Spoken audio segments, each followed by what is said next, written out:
반갑습니다. 잘 오셨습니다. 오늘은 다섯째 날, 여섯째 날 이렇게 말씀 나누도록 하겠습니다. 여섯째 날의 내용들이 좀 많기 때문에 아마 여섯째 날 조금 하다가 마칠 것 같은데 일단 또 말씀 가운데로 달려가 보도록 하겠습니다. 첫째 날에는 혼돈과 공허와 흑암의 땅에 그 예수님이라는 그 빛이 비추어졌죠.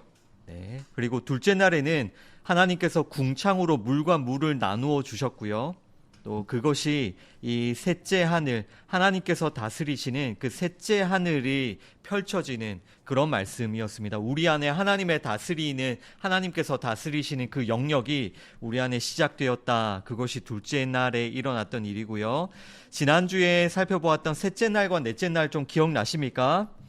네, 셋째 날에 묻이 드러나라, 마른 땅이 드러났던 그런 사건입니다. 따라서 이 마른 땅이라는 것은 누구의 다스림을 받는 땅입니까? 네, 하나님의 다스림. 그러니까 그 셋째 하늘, 그 궁창의 다스림을 받는 그런 새로운 땅을 우리에게 만들어 주신다. 그것이 셋째 날에 일어난 일이고요. 특별히 그 셋째 날에는 첫째 날에 그 빛이신 예수님을 셋째 날에는 무엇으로 우리에게 설명을 해주시죠? 네, 그 땅 위에 가득히 하나님께서 덮어주셨던 그 식물들, 식물들의 그 씨앗으로 빛이신 예수님을 우리에게 설명을 해주시고요. 그러니까 이 셋째 날이라는 것은 결국 우리가 마른 땅이 되어서 새 사람이 되어서 우리 가운데 그 씨앗, 예수님이라는 씨앗으로 말미암은 열매가 가득하게 되는 게 이 셋째 날의 그런 설명이고, 이것이 하나님 보시기에 참으로 좋았다. 네, 말씀하셨고요. 넷째 날에는 광명체들을 만들어 주셨죠. 셋째 하늘을 설명해 주는 도구들이었고, 우리는 그러니까 태양과 달, 별들을 보면서 하나님이 다스리시는 그 셋째 하늘에 대해서 우리가 잘 배워갈 수 있어야 되겠죠. 그러니까 이 넷째 날 같은 이런 말씀을 우리가 보면서도 너무 단순하게 하나님의 해와 달과 별을 창조해 주셨지 이렇게 넘어갈 것이 아니라, 예수님이라는 빛이 나에게 비추어짐으로 과연 나에게 무슨 일이 일어났는가, 그것을 잘 생각해 보셔야 됩니다. 여러분들에게 예수님이라는 빛이 비추어졌죠. 그리고 이제 여러분들에게 무슨 일이 일어났습니까? 그것에 대해서 이 넷째 날의 말씀을 통해서 하나하나 발견할 수 있어야 돼요. 넷째 날에 가장 중요한 것은 큰 광명체와 작은 광명체. 이 큰 광명체는 발광체죠. 스스로 빛을 내는. 따라서 이 큰 광명체는 예수님을 설명하는 것이고요.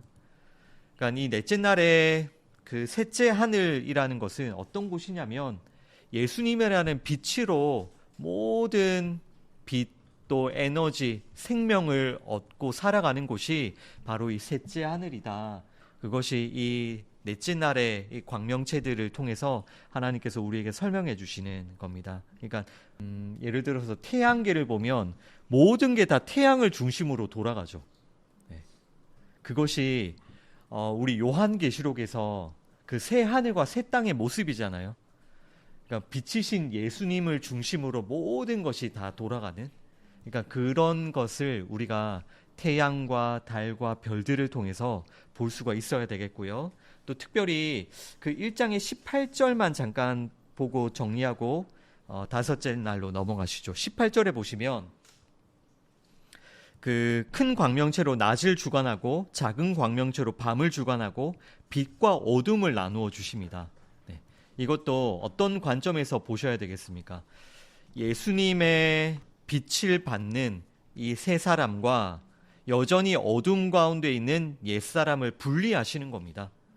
그리고 이제는 예수님이라는 그 빛 가운데 있는 우리의 세 사람을 보시면서 하나님이 너무나도 보시기에 좋았다라고 말씀을 하시는 거고요. 그러니까 우리는 끊임없이 예수님이라는 빛을 받아서 낮과 밤이 분리가 되어야 돼요. 여러분의 옛사람과 새사람이 계속해서 분리가 되어야 됩니다. 옛사람은 죽어야 되고 새사람은 계속 더욱더 그 새 사람의 삶으로 우리가 나아가야 되겠죠. 그것을 설명해 주는 게 넷째 날이었습니다. 자, 오늘은 다섯째 날로 넘어가 보도록 하겠습니다. 20절부터 23절까지 먼저 한번 읽어볼게요. 하나님이 이르시되 물들은 생물을 번성하게 하라. 땅 위에 하늘의 궁창에는 새가 나르라 하시고 하나님이 큰 바다 짐승들과 물에서 번성하여 움직이는 모든 생물을 그 종류대로 날개 있는 모든 새를 그 종류대로 창조하시니 하나님이 보시기에 좋았더라. 하나님이 그들에게 복을 주시며 이르시되 생육하고 번성하여 여러 바닷물에 충만하라. 새들도 땅에 번성하라 하시니라. 저녁이 되고 아침이 되니 이는 다섯째 날이니라. 아멘. 자, 이 다섯째 날 읽으면서 좀 어떤 생각이 드십니까? 핵심적인 내용은 물 속에 물고기들을 번성하게 하시고 또 하늘에 새를 번성하게 하셨다. 물고기와 새들에게 복을 주시고 생육하고 번성하여 여러 바닷물과 또 땅에 번성하고 충만하라. 이것이 다섯째 날에 일어났던 말씀인데요. 그냥 아무 생각 없이 읽으면 하나님께서 물고기를 창조하셨구나. 하나님께서 새를 창조하셨구나. 이게 이렇게 넘어갈 수밖에 없는 그런 말씀입니다. 그러나 제가 계속해서 반복해서 말씀드리는 것처럼 이런 틀, 또 그 형식, 그 껍데기에 담겨져 있는 하나님의 중요한 메시지를 여러분들 우리가 잘 찾아갈 수 있어야 됩니다. 그것을 성경을 읽었다, 성경을 배웠다라고 하는 겁니다. 다섯째 날에 하나님이 물고기를 창조하셨습니다. 새를 창조하셨습니다. 이거 성경 퀴즈 대회 나가서 이거 맞추라고 이거 가르쳐 주시는 말씀 아니라고 있습니다. 예, 그런 거 오히려 기억 못 하셔도 돼요. 그런 것들 기억 못 하셔도 되지만 우리가 이 말씀을 읽을 때에 예수님이라는 그 빛이 나에게 비추어 주므로 나에게 무슨 일이 일어났는지를 정말 잘 찾으실 수 있으셔야 됩니다. 잠깐 한번 이 말씀 묵상하면서 이 말씀 어떻게 여러분들 해석이 됩니까? 잠깐 한번 말씀 보시죠.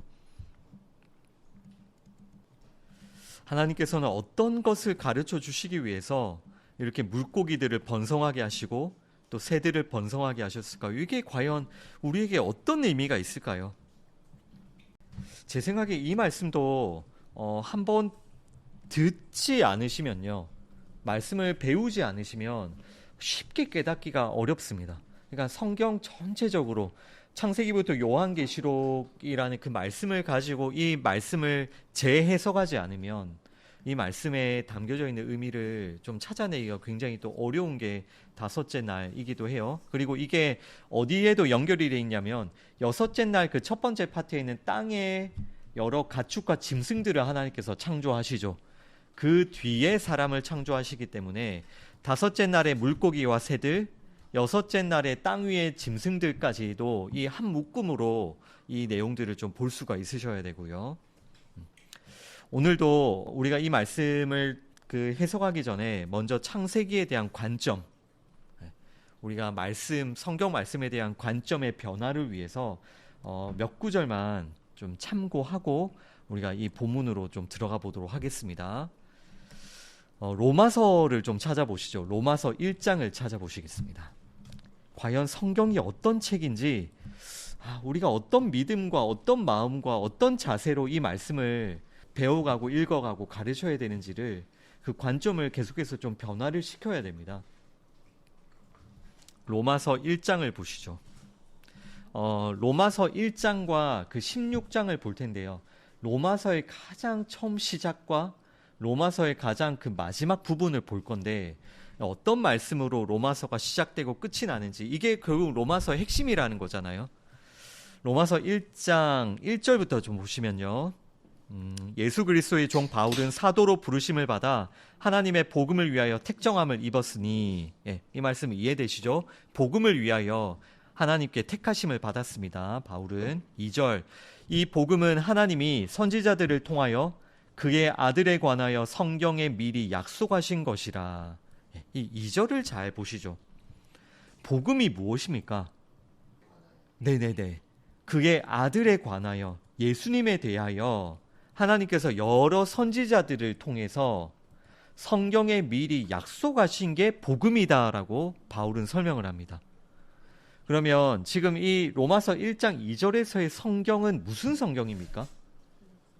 예, 구약 성경이죠. 이때는 신약 성경이 아직 정리가 되지 않았을 때거든요. 그러니까 이 2절을 다시 잘 보시면 복음이 무엇이냐면요. 하나님께서 그 구약의 여러 선지자들을 통해서 아들에 대해서 미리 약속하신 게 복음이에요. 그러면 이 구약 성경에는 어떤 내용이 담겨져 있겠습니까? 그 아들에 대한 약속, 아들에 대한 약속이 구약 성경에 기록이 되어 있겠죠. 그것이 지금 2절의 설명이잖아요. 복음은 아들에 관하여 성경이 미리 약속하신 것이니까 성경이 무엇을 담고 있죠? 구약 성경이 아들에 대한 약속을 구약 성경이 담고 있는 겁니다. 그러면 조금 더 좁혀서 창세기는 무엇을 담고 있을까요? 예, 아들에 대한 약속, 그 복음을 창세기가 담고 있는 겁니다. 창세기도 모세라는 선지자가 기록한 책이잖아요. 그러니까 이 아들의 약속을 담고 있는 게 창세기인 겁니다. 그러니까 이런 2절 같은 구절도 여러분 이렇게 한 번쯤을 다시 돌아볼 수 있어야 되고 창세기의 말씀을 읽을 때 딱 이 2절을 놓고 창세기를 해석하셔야 돼요. 그냥 우리가 일반적으로 가지고 있는 그냥 지식, 우리의 지식이라는 게 오히려 우리가 중고등학교 때부터 얼마나 진화론에 대해서 많이 듣고 배웠습니까? 그런 지식을 가지고 창세기의 말씀을 해석할 것이 아니라 로마서 1장 2절을 딱 펼쳐놓고 창세기는 아들에 대한 약속이다. 이것을 그 믿음으로 딱 붙들고 창세기를 읽으시면 분명히 다르게 보이실 겁니다. 이 과정을 끊임없이 거치셔야 돼요. 끊임없이. 저랑도 이 과정을 거치고 있는 것이고요. 이해되시죠? 아무런 생각 없이 아무런 어떤 성경에 대한 올바른 관점과 올바른 그런 말씀의 이해 없이 창세기 1장을 펼쳐서 내가 읽고 그냥 내가 중고등학교 때 듣고 보고 배웠던 그런 그 진화론적인 사상, 우리 특히 한국 사람들은 불교와 유교의 그런 사상으로 이 창세기 1장을 말씀을 읽고 나는 이 말씀을 읽었어. 이렇게 하면 안 된다라는 겁니다. 아시겠죠? 이 과정을 부지런히 하셔야 됩니다. 그래서 지금 이렇게 말씀을 우리가 함께 나누는 시간을 여러분이 소중하게 여기셔야 돼요. 여러분이 개인적으로 말씀을 읽고 하는 그런 시간도 중요하겠지만 이런 시간이 없으면 깨뜨리지를 못합니다. 우리가 가지고 있는 그 틀을. 그러니까 이런 1장 2절과 같은 구절이 저는 진짜 중요한 암송 구절이라고 생각해요. 성경에서. 너무너무 중요하잖아요. 구약 성경 전체를 어떻게 볼지를 가르쳐주는 너무너무 중요한 구절이 이 1장 2절이잖아요. 그러나 사람들이 이런 구절 암송합니까? 어떤 구절 암송합니까? 주로 내내 뭐 복 준다, 또 잘 된다, 어떤 길을 열어주신다, 막 이런 구절만 암송을 하죠. 그죠? 오늘 복에 대해서도 우리가 창세기에서 분명히 알게 되겠지만 우리가 이 1장 2절 이 같은 구절들은 이게 뭐 나와 무슨 상관인가, 나에게 무슨 유익을 주나 아무런 관심을 가지지 않습니다. 그러나 이 구절을 근거로 창세기를 보시면 정말 그 진리를 얻으실 수 있으실 거예요. 그것이 복입니다. 그 진리를 얻는 것이. 그러면 로마서 제일 끝으로 가보시죠. 로마서 16장 25절로 가보시죠. 로마서의 시작과 끝을 여러분들이 마음에 잘 새기고 창세기를 들어보시면 분명히 창세기 말씀이 다르게 보이실 겁니다. 로마서 16장 25절부터 보겠습니다. 로마서 16장 25절. 나의 복음과 예수 그리스도를 전파함은, 그러니까 바울이 1장부터 16장까지 복음과 예수 그리스도를 전파하고 증거한 겁니다. 그리고 이제 마무리를 하면서 전파함은, 잘 보십시오. 여기 영세 전부터 감추어졌다가 이제는 나타나신 바 되었으며 영원하신 하나님의 명을 따라 선지자들의 글로 말미암아 모든 민족이 믿어 순종하게 하시려고 알게 하신 바 그 신비의 계시를 따라 된 것이니 이 복음으로 너희를 능히 견고하게 하실 지혜로우신 하나님께 예수 그리스도로 말미암아 영광이 세세 무궁하도록 있을지어다. 아멘. 이렇게 로마서가 끝이 납니다. 그러면 25절 그 끝 부분부터 한번 보십시오. 이 바울이 로마서를 어떻게 마무리를 하는지. 영세 전부터 감추어졌다가 이제는 나타내신 바 된 분, 이게 누구라는 겁니까? 예수님이고 이것이 복음이라는 거예요. 여기서 영세 전부터 감추어졌다가 이제는 나타낸 바 되었다. 이것을 KJV 그 영어 성경에는 어떻게 번역하고 있냐면 which was kept secret since the world began. 그러니까 이 세상이 시작될 때부터 감추어져 있다가 이제는 나타내어졌다. 그것이 누구시라고요? 예수님요. 그러면 제가 질문 드릴게요. 예수님과 복음이 영세 전부터 감추어졌다가 드러났는데, 그러면 그 태초부터 일어났던 일을 설명하고 있는 창세기가 예수님 또 복음에 대해서 설명하겠습니까? 하지 않겠습니까? 설명하시죠. 하나님은 이것을 설명해 주시는 거예요. 영세 전부터 감추어져 있다가 드러나지는, 나타내신 바 되는. 그리고 이 26절 중간에도 이게 모든 선지자의 글들이 영세 전부터 감추어졌다가 드러나는 예수님과 복음을 증거하는 게 선지자와 선지자의 글들이다. 예, 이게 아까 그 로마서 1장 2절과 똑같은 구절이죠. 그리고 이제는 그 신비의 계시를 따라 모든 민족이 다 그 예수님과 복음을 순종하게 하려고 한다. 이렇게 하게 하시는 그 하나님께 27절에 보면 그 하나님께 영광을 세세토록 무궁하도록 올려드립니다. 아멘. 이것이 로마서의 마지막 결론입니다. 바울이 무엇을 경험했는지 아시겠죠? 하나님께서 예수님과 복음을 영세 전부터 이미 계획하셨고 그것을 감추어 주셨다가 이 모든 선지자들을 통해서 그 예수님과 복음을 나타내 주셨구나. 이것을 바울이 깨달은 겁니다. 그러면 이 바울이 창세기부터 말라기까지 그 모든 구약의 선지자들, 그 선지자의 글들을 통해서 결국 무엇을 발견했겠습니까? 예수님과 복음. 예수님과 복음.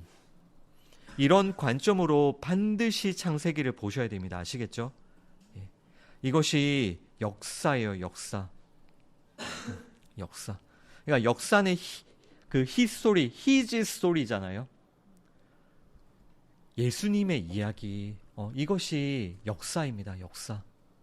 하나님께서 영세전부터 예수님을 감추시고 이것을 드러내시고 이제는 예수님을 우리가 보고 듣고 순종할 수 있게 해주시는 그 모든 과정을 하나님의 역사라고 이렇게 말씀을 하시는 겁니다. 네. 한 구절만 더 보고 창세기로 돌아가겠습니다. 히브리서 1장을 찾아보시죠. 히브리서 1장. 이제 이런 말씀들을 보면 분명히 다르게 보이실 거예요. 히브리서 1장 1절부터 보겠습니다. 히브리서 1장 1절. 옛적의 선지자들을 통하여, 이 옛적의 선지자들을 통하여라는 이 부분도 구약을 설명하는 거죠. 여러 선지자들이 있었던 또 선지자들의 그린 구약, 옛적의 선지자들을 통하여 여러 부분과 여러 모양으로 우리 조상들에게 말씀하신 하나님이 이 모든 날 마지막에는 아들을 통하여 우리에게 말씀하셨으니, 마지막에는 이제 아들을 통해서 말씀해 주시는데 뭘 말씀해 주시냐면요, 이 아들을, 예수를 만유의 상속자로 세우셨다는 것, 또 그로 말미암아 모든 세계를 지으셨다는 것을 모든 선지자와 예수님이 말씀하고 있는 겁니다. 네. 이것이 구약과 신약의 핵심인 겁니다. 아들을 만유의 상속자로 세우시고 아들로 말미암아 모든 세계를 지으셨다라는 이 사실. 그리고 3절에 보시면 이는 하나님의 영광의 광채시요 예수님이 빛이시다. 예. 우리가 창세기 1장의 그 첫째 날의 그 빛, 예수님이 하나님의 영광의 광채시다. 그 빛이 우리에게 비추어진 게 첫째 날이잖아요. 그리고 본체의 형상이시다. 그러니까 이제 우리가 여섯째 날에 우리 사람의 창조에 대한 말씀도 볼 텐데, 사람을 누구의 형상으로 지으십니까? 하나님의 형상. 그런데 예수님이 그 본체의 형상이시래요. 그리고 그의 능력의 말씀으로 만물을 붙드시며, 그러니까 만물을 통해서, 제가 지난주에도 말씀을 드렸지만 이거는 다 알고 계시죠? 하나님이 말씀으로 세상 천지를 지으셨다. 근데 여기서 끝날 게 아니라, 그러면 오늘도 이상하게 목요일마다 하늘이 멋진 것 같습니다. 그죠? 네. 오늘도 하늘이 너무너무 멋지고 아름다운데. 네. 그러면 보십시오. 하나님께서 말씀으로 천지 만물을 창조하셨죠. 그죠? 그러면 여러분들은 이 천지 만물을 보면서 무엇을 깨달으셔야 됩니까? 말씀을 깨달으셔야죠. 보십시오. 하나님께서 말씀으로 천지 만물을 지으셨죠. 그러면 우리가 가시적으로 눈에 보이는 이 천지 만물을 보면서 무엇을 우리는 깨달아야 됩니까? 말씀을 깨달아야죠. 이해되시죠? 이것이 지금 3절 중간에 그의 능력의 말씀으로 만물을 붙드신다. 그러면 우리는 눈에 보이는 만물을 보면서 뭘 깨달아야 됩니까? 예수님의 그 능력의 말씀, 이 만물을 붙들고 계시는 그 예수님의 능력의 말씀을 깨달아야 되는 거예요. 그리고 3절 그 뒤쪽에 죄를 정결하게 하는 일을 하시고 높은 곳에 계신 지극히 크신 이의 우편에 앉으셨느니라. 아멘. 그러니까 바울이라는 사람이 이걸 깨달았기 때문에요. 잘 생각해 보세요. 바울이 아까도 로마서 그 마지막에 그 하나님을 엄청나게 찬양을 하잖아요. 하나님께 막 영광을 올려드리면서 로마서가 끝이 나는데, 예를 들어서 바울이 눈에 보이는 그 가시적인 하늘을 보면서 하나님을 찬양했을까요? 바울이 어떻게 하나님을 찬양할 수 있었을까요? 바울은 막 감옥에 갇히고 그 태양 한 줄기 들어오지 않는 그 어두컴컴한 곳에 갇히고 그런 삶을 마지막에 그런 삶을 살았던 사람이잖아요. 그런데 그 태양의 빛 한 줄기 들어오지 않는 감옥에서도 사도 바울은 하나님을 찬양해요. 하나님의 영광을 찬양하고. 그러면 보십시오. 사도 바울이 우리가 오늘 보았던 그런 가시적인 하늘을 보면서 하나님을 찬양한 겁니까? 아니면 예수님의 빛이 비추어져서 하나님께서 다스리시는 그 셋째 하늘, 하나님의 다스림, 하나님의 나라를 보고 하나님을 찬양하는 것입니까? 그 찬양이 어떤 찬양인지 아시겠죠? 그러니까 여러분들도 그런 찬양을 우리가 드릴 수 있어야 되겠습니다. 이런 말씀을 보면서 우리가 인생을 살다 보면 정말 어두운 그런 광야, 또 어두운 고난의 길도 통과하고요. 정말 힘들고 어려운 시간들도 통과합니다. 그런데 우리 눈에 뭔가가 좋아 보이고 뭔가 아름다워 보여서 하나님을 찬양하는 것이 아니라 이 믿음이 부어지면요. 와, 하나님이 정말 영세전부터 창세전부터 이 예수님을 준비해 주시고 이 빛을 나에게 비추어 주셨구나.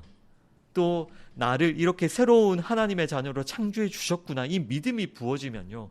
정말 어떤 상황에서도 이 찬양이 터져 나옵니다.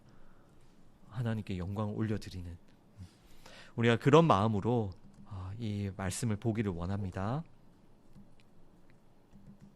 자, 그러면 이제 다시 창세기로 돌아가 보도록 하겠습니다. 이런 여러 그 구절들을 여러분들의 마음에 잘 새기고 우리가 어떠한 마음으로 이 말씀을 보아야 될지를 관점을 잘 기억하면서 우리가 이 다섯째 날로 들어가 보도록 하겠습니다. 네, 1장 20절입니다. 1장 20절. 자, 1장 20절 보시면 하나님이 이르시되 물들은 생물을 번성하게 하라. 땅 위에 궁창에 있는 새가 나르라. 이렇게 두 가지입니다. 물들은 생물을 번성하게 하라고 하는데 이 생물은 그러니까 쉽게 말해서 물고기죠. 그 바닷속에는 그 물고기가 번성하게 하라. 또 땅 위에 하늘의 궁창에는 새가 나르라. 이렇게 말씀하시고요. 그리고 그 21절 보시면 하나님이 큰 바다 짐승들과 물에서 번성하여 움직이는 모든 생물을 그 종류대로, 또 날개 있는 모든 새를 그 종류대로 창조하시니 하나님이 보시기에 좋았다. 그러니까 하나님이 보시기에 좋았다는 것은 무슨 뜻이었습니까?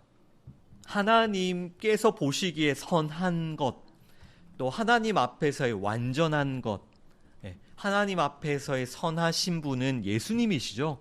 그 예수님이 죄인들에게 비추어진 그 사건이 하나님께서 보시기에 참으로 좋았다. 이것이 참으로 선한 일이다. 그러면 20절과 21절에서 반드시 이걸 찾아내셔야 됩니다. 예수님이라는 빛이 죄인에게 비추어진 그 사건을. 이게 도대체 무슨 상관이 있습니까? 그러니까 이런 그 과정들을 여러분들도 다 거치셔야 돼요. 이게 왜 하나님이 좋다고 하시지? 그리고 아까 바울은 왜 이 말씀을 보면서 이 말씀에 예수와 복음이 담겨져 있다고 하지? 이런 과정을 끊임없이 많이 거치셔야 됩니다. 일단 먼저 물부터 생각해 보시죠. 바다에 생물을 번성하게 하라라고 할 때 종류대로 하나님께서 일단 그 생물을 창조하시는데요. 21절에 첫 번째 종류는 어떤 종류입니까?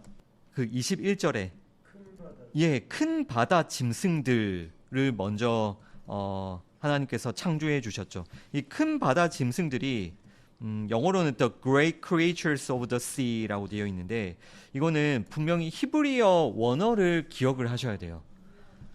이 큰 바다 짐승에 대한 히브리어 원어는 탄닌으로 기록이 되어 있어요. 탄닌, 한 단어로. 근데 이 탄닌이 성경 전체적으로는 어떤 의미로 사용이 되냐면 뱀 혹은 용 혹은 바다 괴물로 보통 그 해석이 되는 존재가 탄닌이에요. 그러니까 큰 바다 짐승들이라고 했을 때 히브리어의 원어적인 의미로는 결코 좀 좋은 의미가 아닌 거죠. 그렇다고 하나님께서 지금 천지 창조를 하실 때에 하나님께서 좋지 않은 걸 창조하셨다는 의미가 아닙니다. 어떤 그 죄와 악한 존재를 창조하셨다는 의미 절대로 아닙니다. 그런 의미는 아니나 지금 이 큰 바다 짐승은 우리가 성경 전체에서는 뱀이나 용이나 바다 괴물로 이렇게 등장하는 그런 친구고요. 그리고 조금 더 보시면 두 번째로 종류대로 어떤 그 생물들을 바다에서 창조하십니까? 물에서 번성하여 움직이는 모든 생물을 그 종류대로 창조하셨다라고 하시죠. 우리가 이 말씀 보면서 여러분 어떻게 이 말씀을 해석을 해야 되냐면요. 첫째 날부터 첫째 날, 둘째 날, 셋째 날, 넷째 날을 거쳐오면서 우리에게 어떤 일이 일어나냐면 우리가 방주를 통해서 구원을 받았죠. 물에서 건짐을 받았죠. 그래서 방주에서 나왔죠. 방주에서 나온 그곳이 마른 땅이었죠. 그 상태가 우리의 상태라고 했죠. 또 우리가 홍해를 마른 땅으로 건너왔죠. 홍해에서 우리 옛사람이 빠져 죽고 우리가 새 사람으로 튀어나왔죠. 그리고 요단을 건너서 가나안 땅에 들어가죠. 그죠? 그런데 여기서 이 과정 가운데서 여러분 그런 말씀도 기억하시죠? 방주에서 노아가 나왔으나 노아가 정말 하나님의 거룩한 자녀처럼 살아갑니까? 네, 못 살아가죠. 그때의 노아에서 그 말씀을 한번 찾아보시죠. 네, 노아가 방주에서 나와서 그 술을 마시고 어떻게 되었습니까? 벌거벗게 되었죠. 그래서 창세기 9장입니다. 창세기 9장 20절부터 보겠습니다.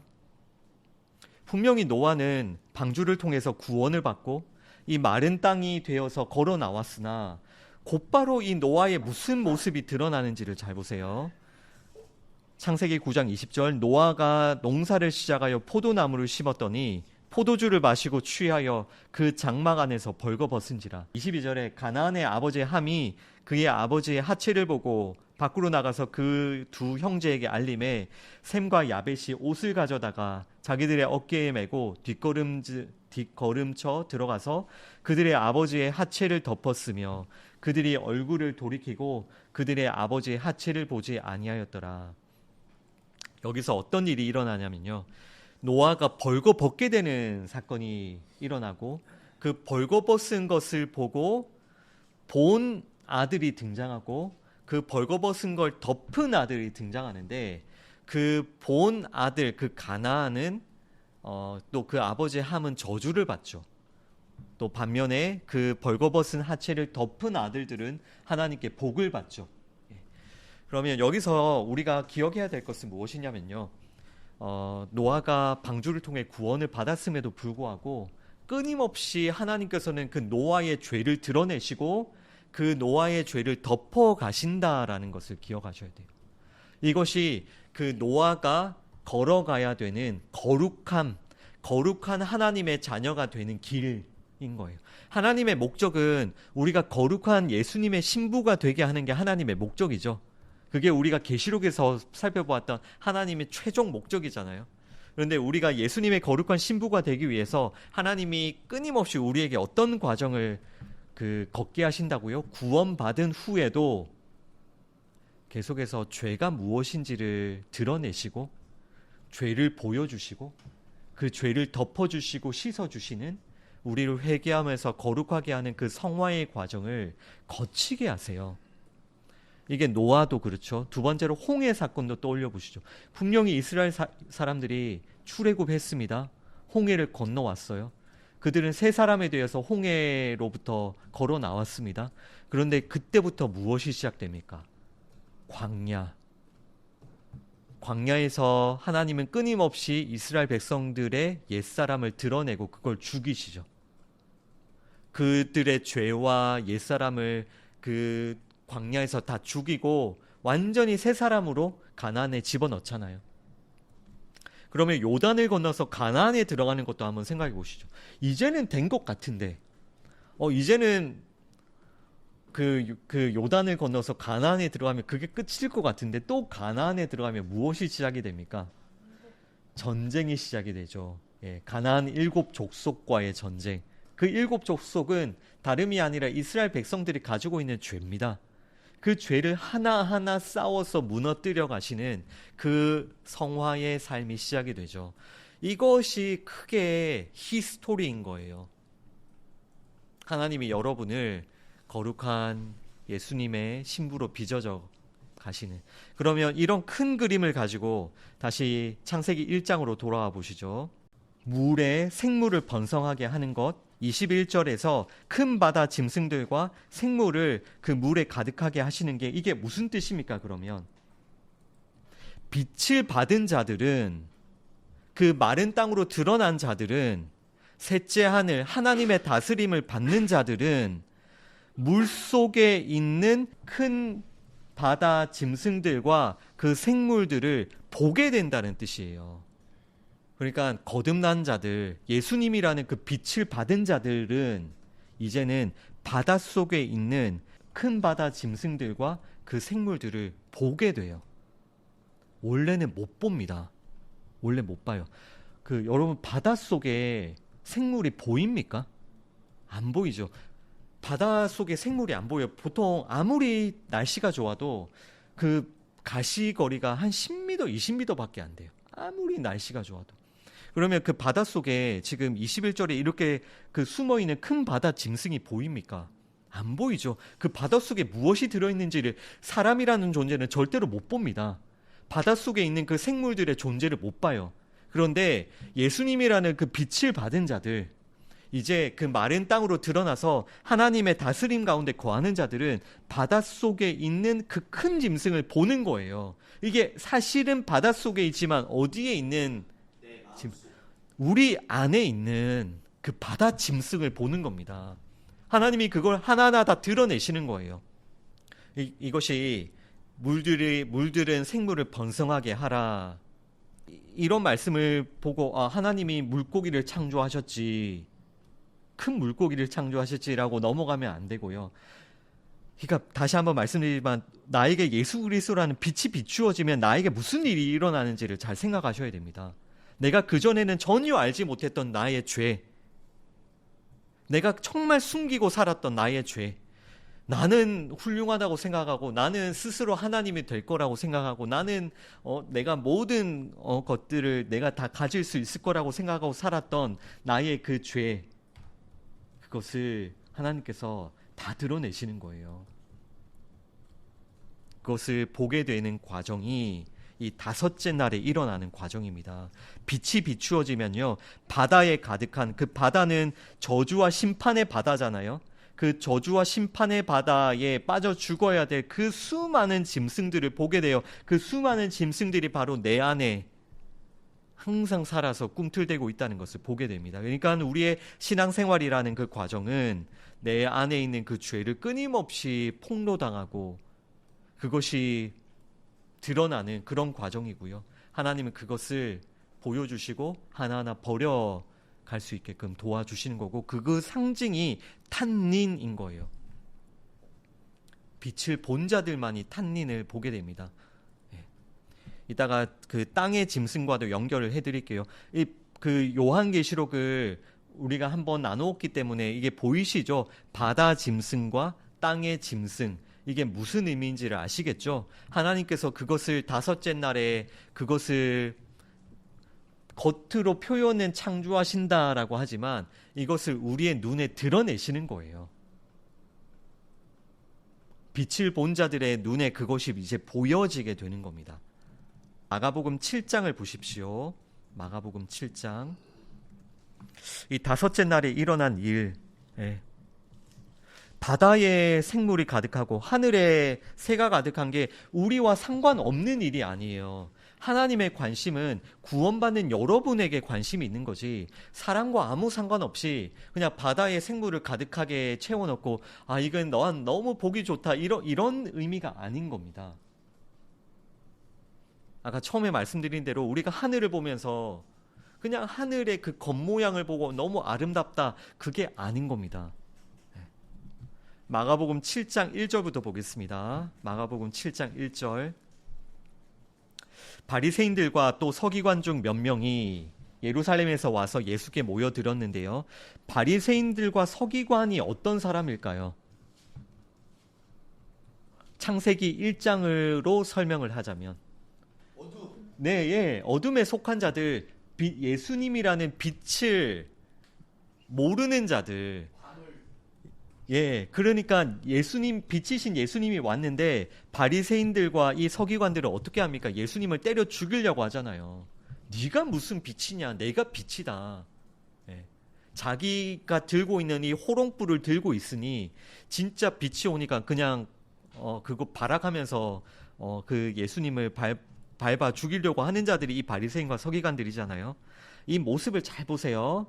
2절. 그의 제자 중 몇 사람이 부정한 손, 곧 씻지 아니한 손으로 떡 먹는 것을 보았더라. 예수님의 제자들이 부정한 손으로 떡 먹는 걸 본 거예요. 바리새인들과 모든 유대인들은 장로들의 전통을 지키어 손을 잘 씻지 않고서는 음식을 먹지 아니하며, 또 시장에서 돌아와서도 물을 뿌리지 않고서는 먹지 아니하며, 그 외에도 여러 가지를 지키어 오는 것이 있으니 잔과 주발과 놋그릇을 씻음이러라. 5절. 이에 바리새인들과 서기관들이 예수께 묻되 어찌하여 당신의 제자들은 장로들의 전통을 준행하지 아니하고 부정한 손으로 떡을 먹나이까? 자, 여기서 잘 생각해 보세요. 지금 바리새인들은 제자들의 손을 무슨 손이라고 했습니까? 부정한 손. 그러면 거꾸로 자기들의 손은 어떤 손이라는 거죠? 깨끗한 손이라고 하는 거죠. 바리새인들 자기들의 손은 정결하고 거룩한 손, 제자들의 손은 부정한 손이라고 해요. 기준이 무엇이죠? 왜 그렇게 생각하죠? 씻었으니까. 자기들은 씻었으니까. 자기들은 장로들의 유전을 따라서 물로 씻었으니까. 그 3절 끝에 보면 손을 씻지 않고서는 음식도 안 먹는 거예요. 자기들은 씻었으니까 깨끗하다고 하고, 제자들은 손 안 씻고 먹으니까 더럽다고 하는 겁니다. 이것이 빛이 비추어지지 않은 자들의 모습인 겁니다. 아시겠죠? 예수님이라는 빛을 받지 못하면요, 다 이렇게 살아요. 이게 불교인이고요, 이게 무슬림들이고요, 이게 세상의 도덕과 윤리를 따르는 자들, 나는 손 씻었으니까 난 깨끗해. 저 사람은 손 안 씻어서 더러워. 예수님이라는 빛을 받지 못하면 모든 것을 이 관점으로 다 보게 됩니다. 그러나 껍데기를 씻는다고 안이 씻겨질까요? 아니죠. 아까 보십시오. 다섯째 날에 하나님이 뭐 한다고 했습니까? 뭘 드러낸다고 했습니까? 이 빛을 받지 못한 자들이 결코 보지 못하는 그 저주와 심판의 바닥 가운데 가득하게 들어있는 것들을 하나하나 다 드러낸다고 했죠. 이들은 절대로 못 봐요, 그거를. 그러나 빛을 받은 자들만이 그걸 봅니다. 그래서 마가복음 7장 14절 보시죠. 마가복음 7장 14절. 무리를 다시 불러 이르시되 너희는 다 내 말을 듣고 깨달으라. 무엇이든지 밖에서 사람에게로 들어가는 것은 능히 사람을 더럽게 하지 못하되 사람 안에서 나오는 것이 사람을 더럽게 하는 것이니라. 더러운 것이 어디에 있다는 겁니까? 사람 안에. 사람 안에서 안에 있는 것이 사람을 더럽게 한다고 하죠. 그러니까 이거 못 보는 겁니다. 안에 있어서 원래 못 봤어요. 근데 빛이 비추어지면 이거 보는 겁니다. 그래서 17절 무리를 떠나 집으로 들어가시니 제자들이 그 비유를 묻자오되 아까 뭐 들어가는 거 나오는 거 그거에 대해서 질문을 하니까 18절 예수께서 이르시되 너희도 이렇게 깨달음이 없느냐 무엇이든지 밖에서 들어가는 것이 능히 사람을 더럽게 하지 못함을 알지 못하느냐. 그러니까 밖에 있는 거는 더럽게 하지 못한다. 이는 마음으로 들어가지 아니하고 배로 들어가 뒤로 나감이라. 이러므로 모든 음식물을 깨끗하다 하시니라. 사람이 뭐 음식을 뭘 먹고 안 먹고로 더러워지는 것이 아니라 20절 또 이르시되 사람에게서 나오는 그것이 사람을 더럽게 한다. 진짜 더러운 것은 너희 안에 있다. 21절 속에서 곧 사람의 마음에서 나오는 것은 악한 생각 곧 음란과 도둑질과 살인과 간음과 탐욕과 악독과 속임과 음탕과 질투와 비방과 교만과 우매함이니 이 모든 악한 것이 다 속에서 나와서 사람을 더럽게 하느니라. 근데 중요한 것은 이렇게 더러운 게 사람 안에 가득한데 사람은 이것을 봅니까? 보지 못합니까? 못 봅니다. 그리고 내가 손을 씻었으니까 난 깨끗해. 이것이 예수님이라는 빛을 받지 못한 자들의 삶이에요. 그런데 다시 여러분들에게는 하나님이 빛을 비추어 주셨어요. 그러면 여러분들은 무엇을 보게 됩니까? 내 안에 이것이 가득하구나. 내 안에 있는 탄닌, 그 바다 짐승, 내 안에 저주와 심판의 바다에 빠져 죽어야 될 그 수많은 그 물고기들. 이 물고기들의 여러분 그 특징 중에 하나가 뭔지 아세요? 엄청나게 많은 알을 낳아요. 그래서 대구 아시죠? 대구라는 물고기는 한 번에 900만 개의 알을 낳는다고 해요. 900만. 이게 상상이 안 되는 물고기죠. 그러니까 뭐 대략 1000만 개라고 하면 5번 알을 낳으면 대한민국 그 인구수예요. 5번만 알을 낳으면 대구 한 마리가. 근데 그 물고기라는 게 지금 5째 날에 어떤 의미로 하나님이 우리에게 보여주시고 있다고. 우리 안에 그렇게 죄가 죄를 낳고 죄가 죄를 낳고 이 죄가 정말 끊임없이 번성하는 우리 마음에 이 더러운 게 가득한. 그러면서 아까 바리새인들 뭐라고 한다고요? 내가 손 씻었으니까 나 깨끗하지. 이제 그걸 드러내기 시작하거든요. 하나님이 만약에 하루에 그렇게 900만 개를 알을 낳는 것처럼 죄를 쏟아내는 우리를 하나님 드러내시기 시작하면 우리 어떻게 될까요? 우리 그냥 멀쩡하게 살 수 있습니까? 그러니까 무릎 꿇고 예수님 십자가 이렇게 되는 거예요. 우리가 다른 사람 비난하고 정죄할 것 하나도 없습니다. 하나님이 이거 드러내기 시작하시면요. 이게 우리의 역사라고 했어요. 하나님의 은혜의 역사인데요. 이거 드러내기 시작하면요. 다윗도 하나님 그 드러내시잖아요. 다윗이 간음한 자고 살인한 자고 다 무너뜨려 버리시잖아요. 이거 드러내기 시작하면요. 그 빛만을 붙듭니다. 예수님이라는 그 십자가. 이것이 5째 날을 통해서 하나님이 보시기에 좋았더라. 이것이 내가 너희를 위해서 베푸는 은혜야. 이것이 나의 일이야. 이것이 예수라는 빛이 너희에게 비쳤을 때 너희에게 일어나는 일이야. 보시기에 좋았더라 라고 하시는 겁니다. 21절 그 뒤쪽에 보시면 날개 있는 모든 새를 그 종류대로 창조하시니, 네, 또 하늘에는 하늘의 궁창에 있는 새가 나르라 하시고 날개 있는 모든 새를 종류대로 창조를 하셨는데요. 이 또한 우리가 어떠한 관점으로 이 말씀을 해석해야 되겠습니까? 하나님께서 이 새들을 통해서 우리에게 무엇을 가르쳐 주시는가? 또 예수 그리스도라는 빛이 우리에게 비침으로 우리에게 무슨 일이 일어나는가? 그런 관점으로 우리가 이 말씀 볼 수 있어야 되겠고, 이 다섯째 날에 어류와 조류는 그러니까 그 학자들도 이 어류와 조류의 그 생긴 구조가 굉장히 비슷하다고들 해요. 그러니까 지느러미가 날개가 된 형태. 예. 그리고 몸통의 그 구조나 알도 나고. 예, 뭐 그런 모습들이 굉장히 그 비슷하다고 하는데, 그래서 이 다섯째 날에는 어쨌든 그 바다의 물고기와 그 하늘의 궁창의 새들을 통하여서 하나님께서 계속해서 우리의 죄를 드러내시고 또 그 우리의 죄를 버려갈 수 있도록 그 우리의 삶을 인도하신다는 그런 관점으로 우리가 좀 볼 수 있어야 되겠습니다. 특별히 우리가 새를 볼 때 좀 두 가지 정도를 기억을 하시면 좋겠는데요. 하늘을 이제 자유롭게 날아다니지만 새들은 둘째 하늘, 셋째 하늘로 날아가지를 못하죠. 분명히 자유롭게 날아다니는 것 같지만 결국 그 첫째 하늘에 갇혀져 있는, 그래서 우리 사람이라는 존재도 사람들은 다 자유를 가지고 있고 또 사람들은 다 자기가 원하는 대로 그렇게 새가 날아다니듯이 사람들은 자기가 원하는 곳에 가고 또 원하는 것을 먹고 또 원하는 것을 하고 산다고 생각을 하지만 결국 그 모든 사람의 이 죄인의 삶이라는 것은 그냥 첫째 하늘에 갇혀져 있는 삶인 거예요. 하나님을 알지 못하고 그 하나님의 다스림 가운데 나아가지 못하고 또 그 예수 그리스도라는 그 빛을 보지 못하는 그 모든 그 사람들의 모습이 스스로만 착각하고 있는 거예요. 나는 자유를 가지고 있다. 나는 내가 원하는 곳 어디든지 갈 수 있다라고 하는 게 이 우리가 새를 볼 때 좀 생각해야 될 우리의 죄, 하나님께서 드러내시는 우리 그런 죄를 우리가 좀 볼 수 있어야 되겠고요.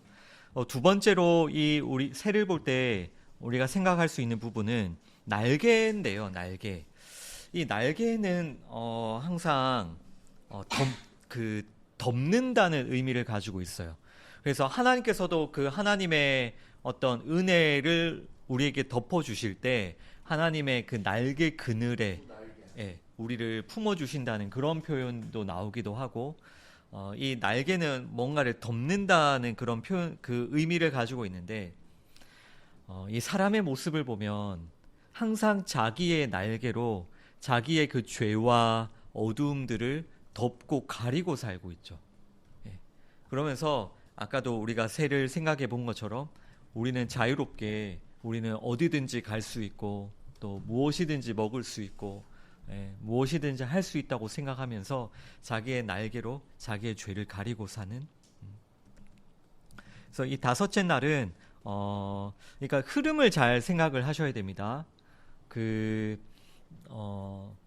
하나님께서 우리를 덮고 있던 그 저주와 그 심판의 물을 걷어내시고 마른 땅으로 우리를 드러내셨죠. 그리고 거기에 그 예수님이라는 씨앗으로 말미암은 그 열매를 우리 안에 가득히 부어주시고, 이제는 우리가 그 예수님이라는 그 빛을 반사해서 살아가는, 이제는 우리가 그 작은 광명체가 된 게 이게 셋째 날, 넷째 날의 흐름인데요. 이제 다섯째 날에 하나님께서 바다에 또 하늘에 이 조류와 어류들을 우리에게 보여주시면서 이제는 예수 그리스도라는 그 빛을 받은 자들, 또 그 예수님이라는 그 열매가 맺어지는 자들의 삶 가운데 계속해서 그 죄를 드러내시고 어두움을 드러내셔서 정결하게 하시는 그런 과정을 우리에게 가르쳐 주는 게 이 다섯째 날입니다. 그래서 21절 그 끝에 아까도 말씀드린 대로 이것이 하나님이 보시기에 좋았다. 하나님이 보시기에 좋았다. 자, 그리고 22절입니다. 하나님이 그들에게 복을 주시며 이르시되 생육하고 번성하여 여러 바닷물에 충만하라. 새들도 땅에 번성하라. 이제 복이라는 단어가 드디어 등장을 하는데요. 이 복에 대해서 우리가 이 창세기를 공부할 때 정말 잘 공부를 해야 됩니다.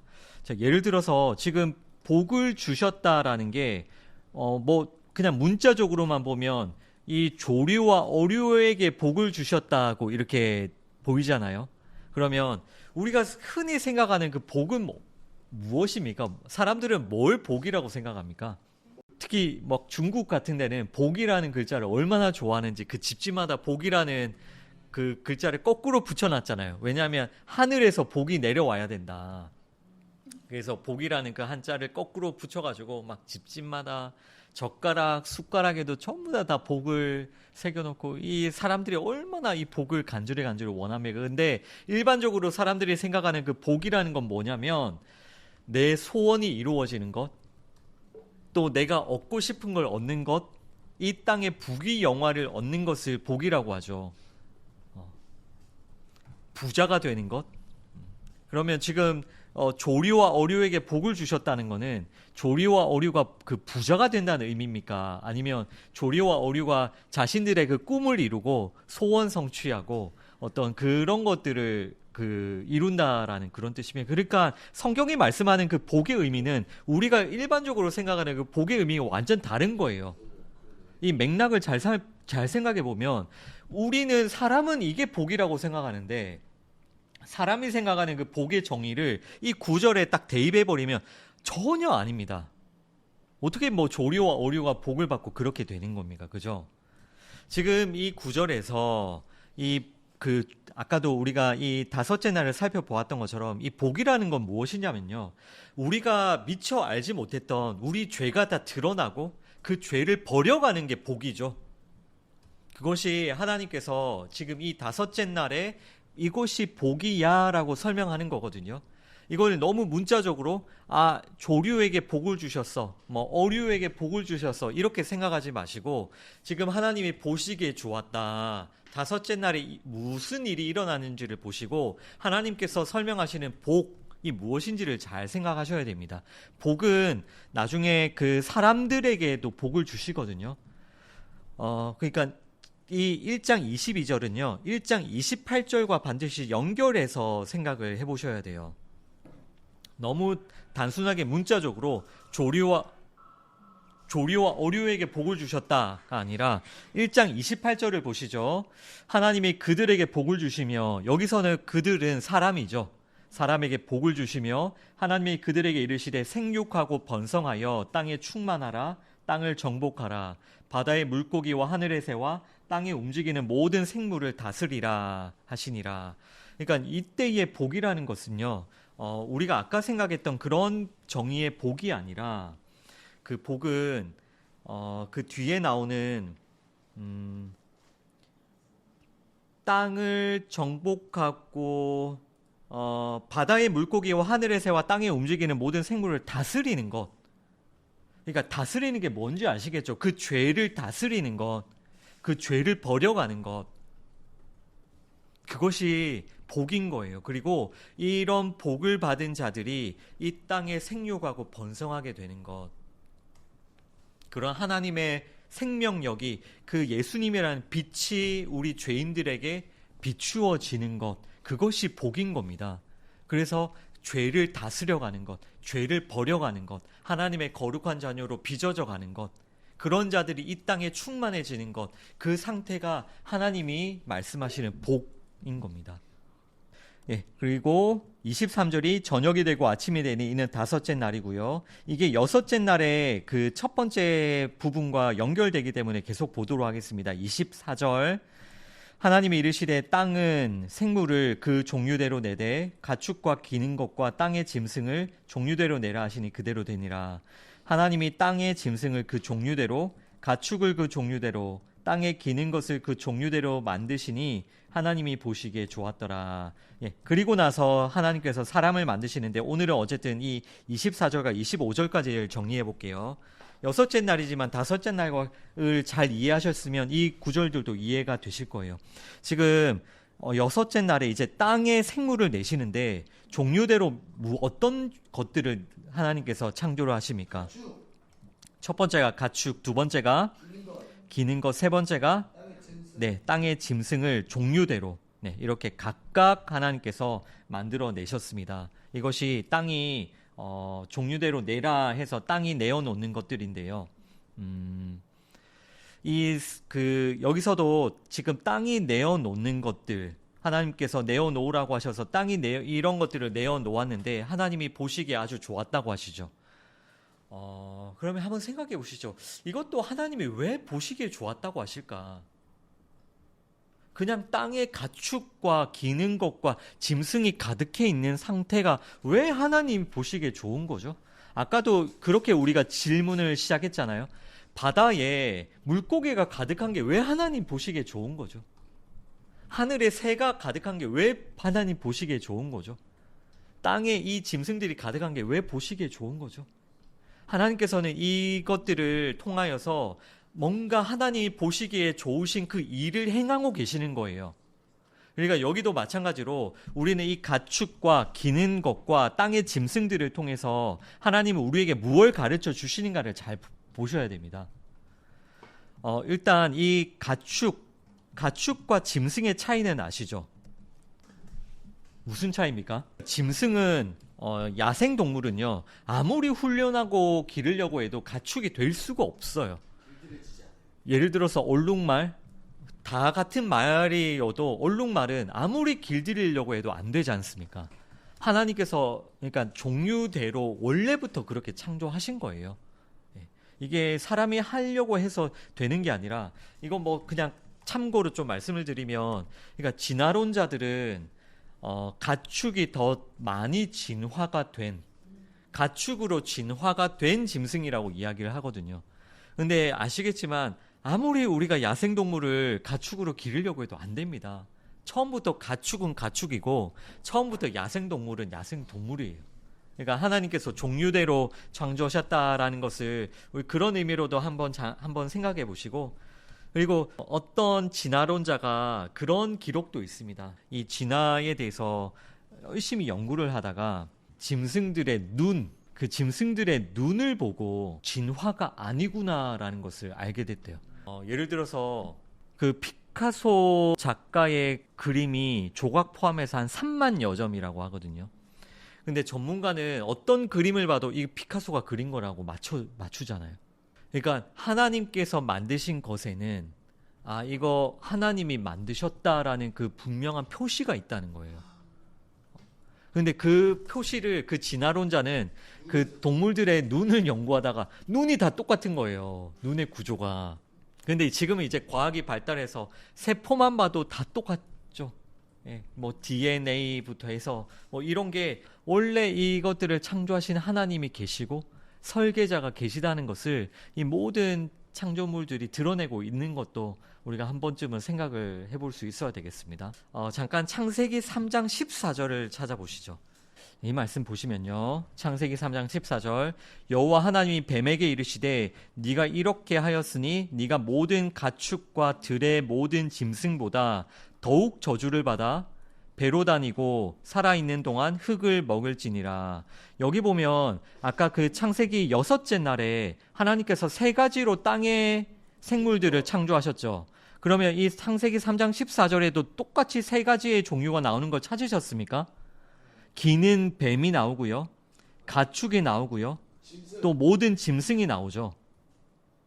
그러니까 이 창세기 3장 14절에도 동일하게 지금 땅에 있는 하나님께서 창조하셨다고 하는 그 3가지 종류의 생물들이 나오는데, 뱀에게 다른 가축과 모든 짐승보다 더욱 저주를 받았다고 하셨습니다. 그러면 다른 가축과 모든 짐승도 저주를 받은 것이죠. 뱀만 저주를 받은 게 아니라 뱀은 더욱더 저주를 받은 거고요. 다른 가축과 모든 짐승들도 똑같이 저주를 받은 겁니다. 그죠?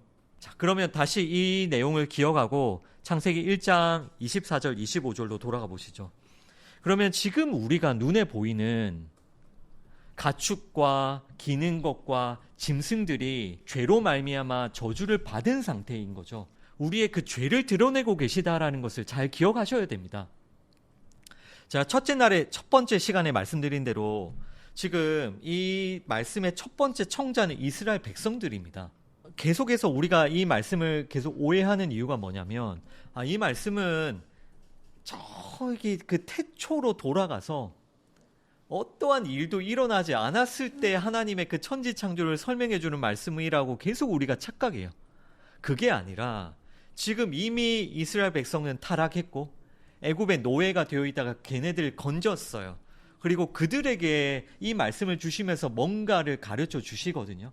그러면 그들이 이스라엘 백성들이 생각하는 가축, 기는 것, 땅의 짐승을 통해서 하나님은 그들의 죄를 가르쳐 주시는 것이죠. 그러니까 이 땅이 드러내는 땅아 이것을 내어놓아라고 하나님께서 말씀하실 때 이것들을 종류대로 하나님이 창조하셨다라고 말씀하실 때 하나님이 보시기에 좋았다라고 하시는 것은 이것 또한 사람이 가지고 있는 그 죄를 하나하나 드러내는 그런 말씀이고 특별히 이 가축의 히브리어를 꼭 알고 계셔야 됩니다. 이 가축의 히브리어는 베헤마예요.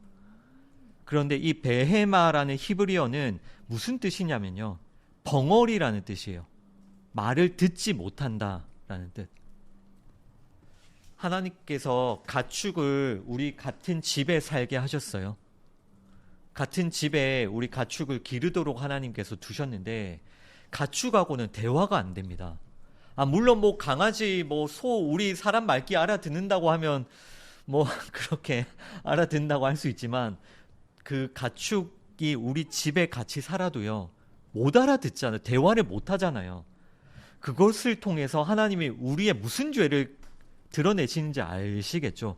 우리는 하나님의 집에 이제 거하게 된 하나님의 자녀인데 그 듣지 못하는 죄, 하나님과 대화하지 못하는 죄, 내가 그 죄를 너희가 버리게 할 거야. 너희에게 그 죄를 보게 할 거야. 너희가 그 죄를 회개하게 할 거야. 그것이 여섯째 날에 너희가 이 가축을 보면서 우리가 깨닫고 그 죄를 버리게 하시는 그 하나님의 손길인 거예요. 아시겠죠? 그러니까 똑같은 여섯째 날인데 가축은 벙어리예요. 근데 조금 있다가 사람을 창조하시면서 봐봐, 나는 너희들을 가축 벙어리가 아니라 사람으로 창조했어. 그런데 너희는 왜 나와 대화하지 않니? 이것이 지금 방금 출애굽한 이스라엘 백성들에게 하나님께서 주시는 말씀인 거예요. 이해되시죠? 나는 너희를 벙어리 가축으로 만든 게 아니라 나의 형상으로 너희를 만들었단다. 그런데 너희들은 왜 나와 대화하지 않니? 너희는 왜 들을 귀가 없니? 너희는 왜 기도하지 않니? 그러면서 가축을 드러내신 이후에, 창조하신 이후에 또 기는 것을 창조하시죠. 기는 것은 무엇입니까? 걷지 못하고요. 땅에 붙어 살죠. 그러니까 이 땅의 것만 생각하는, 우리는 물론 그 무트로 드러났는데, 땅으로 드러났지만 무엇의 지배를 받는다고 했습니까? 셋째 하늘의 지배를 받는다고 했죠. 따라서 그 하늘을 바라보아야죠. 그 하늘의 말씀을 들어야죠. 하늘을 바라보아야 되는데 이 기는 것이라는 것, 이 기는 이 짐승들을 통해서 하나님 우리의 무슨 죄를 드러내십니까? 땅에 붙어 살고 흙만 먹고 아래 것만 찾는, 위의 것을 찾지 않는, 그리고 마지막으로 땅의 짐승들, 땅의 짐승들은 가축과 땅의 짐승을 구분하셨다는 것으로 보아서 땅의 짐승들을 통해서 무슨 죄를 드러내시는지 아시겠죠? 순종하지 않는 죄. 땅의 짐승들은 절대로 그 훈련이 안 되잖아요. 기를 수가 없잖아요. 그러니까 순종하지 않고 하나님의 그 다스림을 끊임없이 거부하고 불순종하는 그 우리 사람들의 모습이 이 땅의 짐승들의 모습인 거죠. 하나님께서 이렇게 가축과 기능곡과 짐승들을 창조하시고 그것들을 우리 곁에 두시고 우리가 그것들을 통해서 우리의 죄를 드러내시고 그것이 하나님의 보시기에 좋았다라고 하시는 거예요. 그냥 우리와 상관없이 그냥 땅에 가축이 있고 또 우리와 상관없이 뭐 짐승이 있고 기는 것이 있는 게 하나님 보시기에 좋았다고 그게 무슨 의미가 있겠습니까? 지금 이거 우리에게 출애굽한 백성, 우리 빛을 받은 우리에게 주시는 말씀이잖아요. 모든 것이 우리와 상관이 있는 거예요. 그냥 보시기에 좋았다는 게 하늘을 보고 좋았다는 게 아닌 이해되시죠? 관련해서 조금 더 나누어야 될 말씀들이 있는데 그 부분은 다음 시간에 계속 이어서 나누고요. 골로새서 3장 말씀 보고 마무리하도록 하겠습니다. 골로새서 3장. 그러니까 이 골로새서 3장 같은 이 말씀을 하나님께서 여러 가지 교보제, 우리 눈에 보이는 것들로 설명한 게 창세기 1장이라고 보시면 돼요. 골로새서 3장 1절부터 보겠습니다. 그러므로 너희가 그리스도와 함께 다시 살리심을 받았으면 이것이 첫째 날이죠. 그리스도의 그 빛이 비추어진 사건, 그죠? 그렇게 살리심을 받았으면 위의 것을 찾으라. 이제 셋째 하늘의 지배를 받게 다스림을 받게 되었다. 거기는 그리스도께서 하나님 우편에 앉아 계시느니라. 위의 것을 생각하고 땅의 것을 생각하지 말라. 이제는 셋째 하늘에 예수님이라는 그 빛을 받은 자니까 이제는 위의 것을 생각하고 땅의 것을 생각하지 마라. 이는 너희가 죽었고 너희 생명이 그리스도와 함께 하나님 안에 감추어졌음이라. 우리 생명이신 그리스도께서 나타나실 그때에 너희도 그와 함께 영광 중에 나타나리라. 그러므로 5절 땅에 있는 지체를 죽이라. 그러니까 땅에 있는 지체가 무엇입니까? 다섯째 날, 여섯째 날에 하나님이 드러내신 바다의 물고기, 하늘의 새, 막 땅의 짐승들 그 지체를 죽여. 곧 음란과 부정과 사욕과 악한 정욕과 탐심이니 탐심은 우상 숭배니라. 이것들로 말미암아 하나님의 진노가 임하느니라. 너희도 전에 그 가운데 살 때는 너희가 전에 바닷속에서 살았지, 첫째 하늘에서 살았지, 그 땅에 붙어서 살았지, 전에 그 가운데 살 때는 그 가운데서 행하였으나 이제는 너희가 이 모든 것을 벗어버리라. 곧 분한과 노여움과 악의와 비방과 너희 입에 부끄러운 말이라. 너희가 서로 거짓말을 하지 말라. 옛사람과 그 행위를 벗어버리고 새 사람을 입었으니 이는 자기를 창조하신 이의 형상을 따라 지식에까지 새롭게 하심을 입은 자니라. 너희는 나의 형상을 따라 창조를 받은 자들이야. 이제 그 물고기, 새들, 그 짐승의 것들을 다 버리고 나의 형상을 회복해야 돼. 새 사람을 입어야 돼. 그런 말씀입니다. 예. 이런 말씀들이 창세기와 어떻게 연결이 되는지 아시겠죠? 예. 그래서 여러분 또 한 주간 지내실 때에 이것부터 기억하셔야 됩니다. 우리에게 예수님의 빛이 비추어졌습니다. 이제 우리는 셋째 하늘에 거하는 자입니다. 무엇을 바라보시겠습니까? 무슨 메시지를 들으시겠습니까? 위의 것을 바라보고 위의 것을 찾고 위의 말씀을 듣고요. 이 땅에 속한 것, 오늘 하나님이 드러내 보여주시는 것, 그 저주와 심판의 바닥 가운데 있는 물고기들, 이 첫째 하늘에 갇혀 있는 그 새들, 이 땅에 기어다니고 막 순종하지 않고 막 듣지 못하는 그런 그 짐승의 것들, 그 땅의 소욕들을 하나하나 버리고 하나님과 대화하시고 하나님 바라보시고 하나님의 은혜를 경험하는 한 주 보내시기를 주님의 이름으로 기도합니다. 오늘 여섯째 날을 나누다가 좀 끊어졌는데요. 여섯째 날에 사람을 창조하시고 하나님 분명히 그 말씀하셨죠. 그 바다의 물고기와 하늘의 새와 땅에 움직이는 모든 생물을 다스리라고 하셨잖아요.